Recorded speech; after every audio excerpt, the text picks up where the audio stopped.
I graduated from college in '77, and I took off driving around America looking for a job.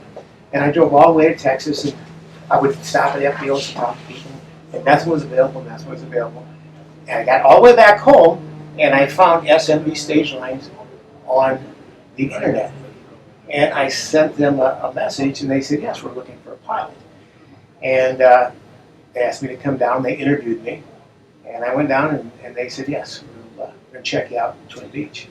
So I started flying for them out of Des Moines, Iowa, as a first officer, as a co-pilot. And then later on, they checked me out as a captain on the airplane, and I went to St. Louis, and I flew the route from St. Louis to Chicago.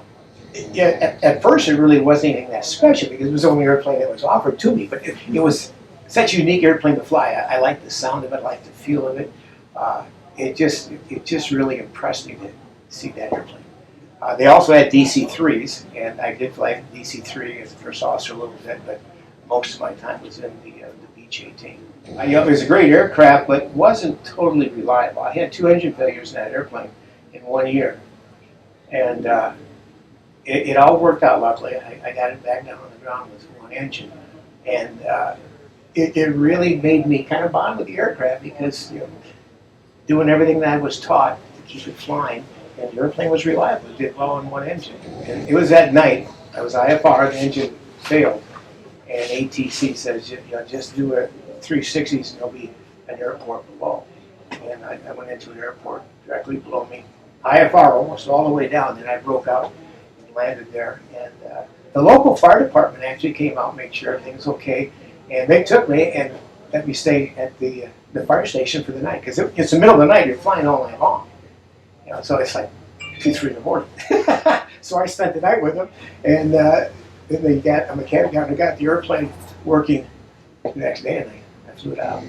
The funniest thing, I think one of the funniest things is, the heater was not very reliable in this airplane. So when I was flying in the wintertime, I had to wear a snowmobile suit, just in case, because you got to make this route. And when I would land and I would have on the suit, sometimes the heater would not work.